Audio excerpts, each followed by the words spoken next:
Beginilah detik-detik terjadinya kebakaran di Jalan Gereja Kota Sidikalang, Kabupaten Dairi, Sumatera Utara. Banyaknya rumah yang terbuat dari bahan kayu membuat api dengan cepat merembet dan membesar. 9 unit rumah dan 1 mobil minibus hangus terbakar. Untuk memadamkan api yang semakin membesar, 3 unit mobil pemadam kebakaran dikerahkan ke lokasi.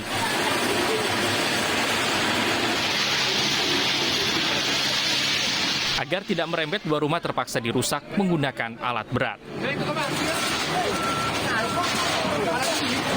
Itu berasal ada yang bakar api dari di rumah yang pertama. Bakar sampah bang? Iya, bakar sampah.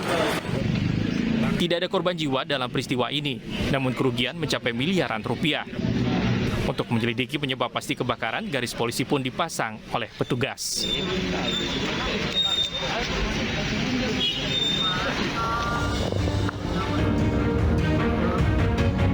Selamat malam, apa kabar pemirsa di hari Jumat ini atau akhir pekan atau jelang akhir pekan besok, di mana kita juga barusan mendapatkan informasi terkait dengan kebakaran 9 unit rumah dan 1 minibus di Dairi, Sumatera Utara yang tadi juga menjadi pembuka jumpa kita di iNews Prime malam hari ini.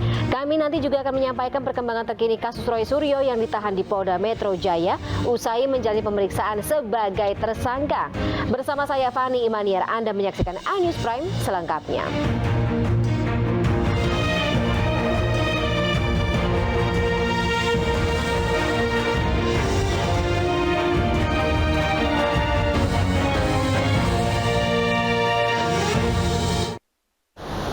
Pemirsa, ada seorang bocah SD meninggal dunia akibat telepon genggam yang meledak. Menurut orang tua korban, sepulang sekolah sang anak mengisi daya telepon genggamnya sembari dimainkan.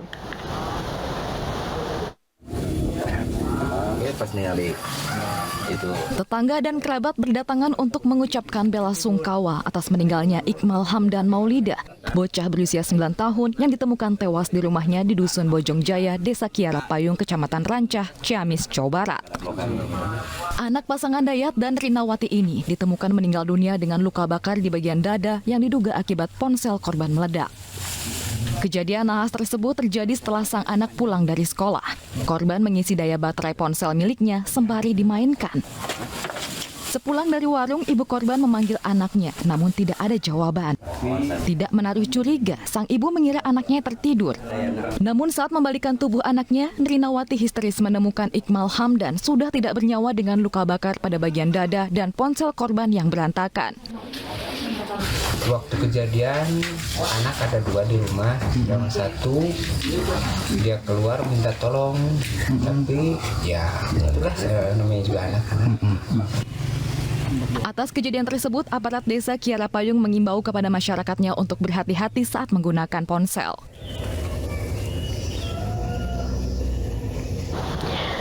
Kita beralih ke informasi lainnya pemirsa. Salah satu ruangan di Rumah Sakit Jiwa Daerah Arif Zainuddin, Kota Solo, Jawa Tengah terbakar. Akibatnya 2 orang pasien isolasi meninggal, sementara 3 orang lainnya terluka.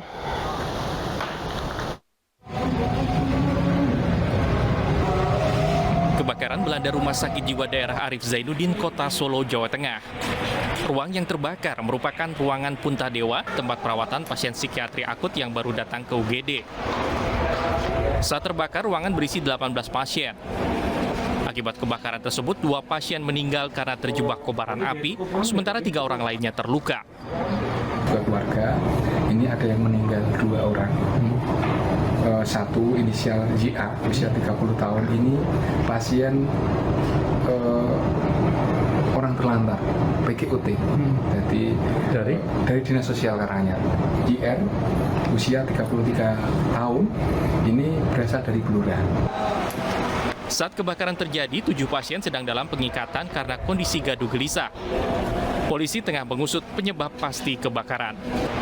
Dari Solo, Jawa Tengah, Septiantoro, iNews melaporkan. Kita ke informasi selanjutnya. Kecelakaan yang melibatkan 2 kendaraan terjadi di ruas tol dalam kota, Pancoran, Jakarta Selatan. Mobil box bermuatan cumi menabrak truk pengangkut semen yang sedang mengganti ban, dan akibatnya mobil box ringsek dan muatan cumi berhamburan.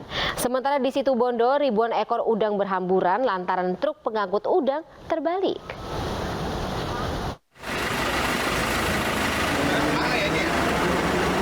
Mobil box ringsek di bagian depan setelah menabrak truk pengangkut semen berplat yang sedang mengganti ban di ruas tol dalam kota Pancoran, Jakarta Selatan. Muatan cumi beku dalam mobil box berhamburan ke jalan. Kecelakaan diduga sopir mobil box yang berangkat dari Tegal menuju Pelabuhan Muara Baru, Jakarta tidak konsentrasi sehingga menabrak bagian belakang truk semen. Tidak ada korban jiwa dalam kecelakaan ini. Kejadiannya itu truk yang muatan semen ini kan berhenti, dia mau ganti ban, tiba-tiba ditabrak dari mobil box yang muatan cumi dari belakang. Ini Bapak lagi ngapain? Saya warga sini, begitu bunyi jalan saya keluar. Ya ternyata untungnya nggak ada korban jiwa. Ini barang-barang yang berceceran apa sih Pak? Cumi. Sementara di Situbondo, Jawa Timur, sebanyak 4 ton udang berhamburan ke jalan setelah truk yang mengangkutnya terguling di Jalan Raya Basuki Rahmat, Kecamatan Panji.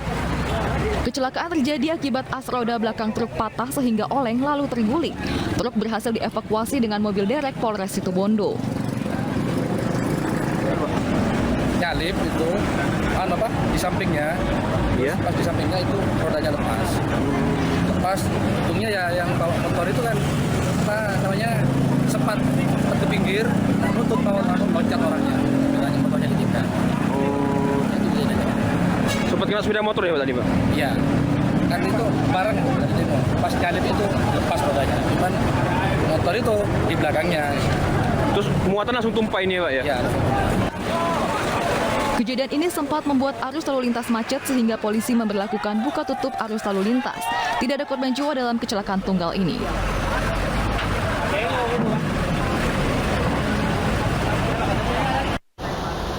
Sementara itu, gembong pelaku pencurian diringkus oleh tim khusus anti bandit 308 Polresta Bandar Lampung dan para pelaku ini masuk target operasi kepolisian karena melakukan pencurian terhadap perusahaan maupun gudang industri.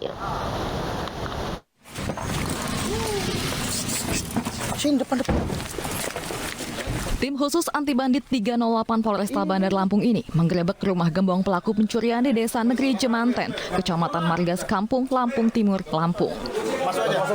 Sempat bersembunyi, petugas akhirnya menangkap tersangka yakni Haikal di dapur rumahnya.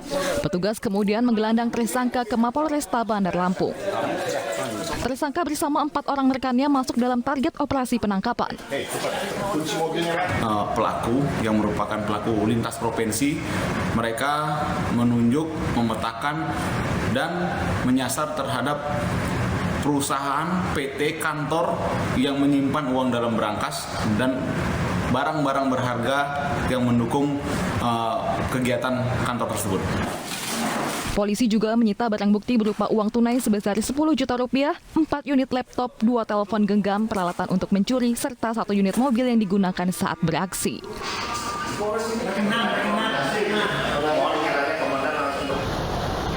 Ya pemirsa, kita semuanya harus berhati-hati karena kecelakaan bisa muncul di mana saja termasuk di lingkungan kerja. Di mana seorang operator ekskavator, berikut ini pemirsa, yang tertimpa batu saat sedang mengeruk material batu. Ukuran batu yang cukup besar membuat korban tewas di tempat.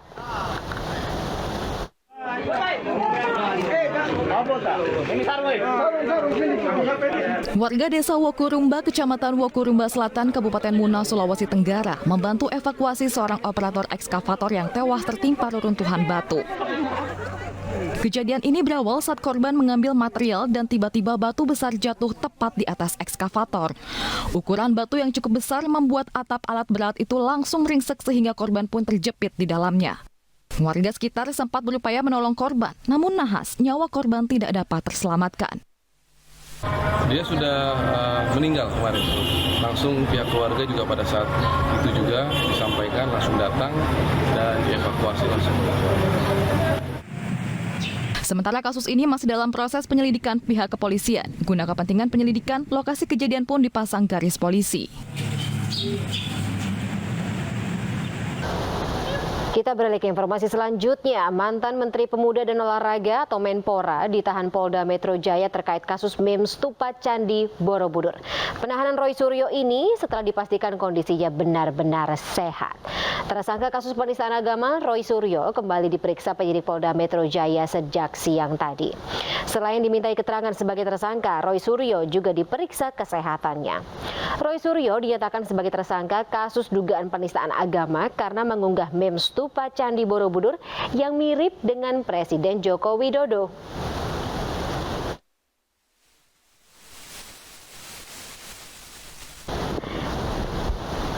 Ya, sebelumnya video Roy Suryo yang hadir di sebuah acara komunitas mobil juga menjadi sorotan. Dengan menggunakan penyangga leher, mantan Menpora ini bersenda gurau dengan koleganya. Sebelumnya Roy kerap mengaku sakit saat diperiksa terkait dengan kasusnya. Melakukan pemeriksaan terhadap 13 orang saksi. Di antaranya adalah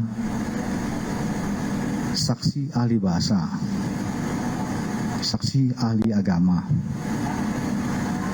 kemudian saksi di bidang media sosial, saksi sosiologi hukum, ahli pidana, dan juga saksi terkait dengan ITE. Di samping para saksi-saksi ahli tadi yang kita periksa, kita juga telah memeriksa saksi-saksi lain yang mengetahui terkait dengan unggahan yang dilakukan oleh saudara Roy Suryo, di mana dalam unggahan tersebut mengandung unsur sara atau ujaran kebencian, permusuhan terhadap agama tertentu. Kemudian setelah tahap penyelidikan, maka beberapa hari yang lalu kita sudah sampaikan tahap penyidikan sudah kita tingkatkan, penyelidikan menjadi penyidikan. Kemudian dalam tahap penyidikan, saudara Roy Suryo sudah kita lakukan beberapa kali pemeriksaan. Kemudian penetapan beliau sebagai tersangka juga sudah kita lakukan pada pemeriksaan sebelumnya. Namun di akhir pemeriksaan memang tidak dilakukan penahanan dengan alasan pertimbangan penyidik dan juga alasan yang disampaikan yang bersangkutan alasan kesehatan. Hari ini penyidik telah memanggil yang bersangkutan tadi siang mulai pukul 13.00 di Polda Metro Jaya sudah dilakukan pemeriksaan. Sebelum dilakukan pemeriksaan, kita dahului dulu dengan memeriksa kondisi kesehatannya oleh tim Dokes Polda Metro Jaya. Hasil pemeriksaan dari tim Dokes Polda Metro Jaya disimpulkan bahwa yang bersangkutan sehat, jasmani maupun rohani, sehingga dilakukan pemeriksaan tambahan terhadap tersangka. Saya tidak sampaikan apa yang menjadi materi pemeriksaan hari ini atau pertanyaannya, tetapi tentunya ini adalah melanjutkan keterangan yang diperlukan penyidik yang dianggap masih kurang. Kemudian setelah dilakukan pemeriksaan dari tadi siang,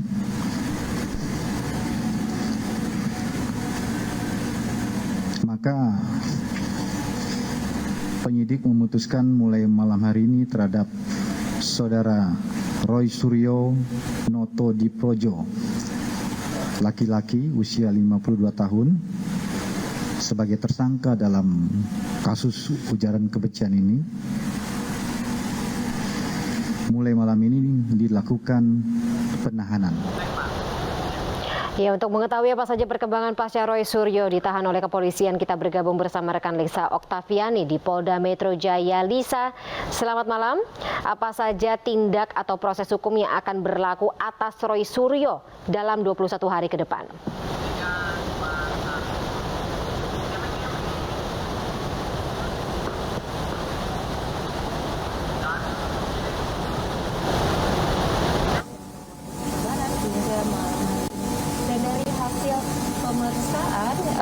Roy Suryo yang untuk yang ketiga hari ini polisi katanya hanya meminta keterangan tambahan ataupun informasi tambahan dari Roy Suryo. Namun pada pukul 21.05 waktu Indonesia Barat, Kombes Pol Endra Zulpan mengadakan konferensi pers dan mengatakan bahwa Roy Suryo resmi setelah dilakukan penyidikan oleh tim penyidik Direktorat Reserse Kriminal Umum, Roy Suryo resmi ditahan selama 20 hari dihitung dimulai dari hari ini hingga 20 hari ke depan, dikarenakan dari tim penyidik mengkhawatirkan bahwa tersangka akan menghilangkan barang-barang bukti yang akan dijadikan untuk proses hukum selanjutnya.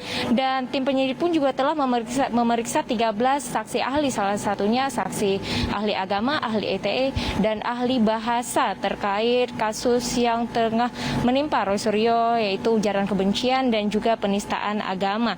Dan dari hasil ditetapkan tersangka Roy Suryo hari ini, dari pihak penyidik juga menyita barang bukti dari tersangka langsung, yaitu akun Twitter Roy Suryo, handphone Roy Suryo, dan handphone salah seorang saksi yang memiliki keterkaitan dalam tindak pidana yang disangkakan kepada tersangka.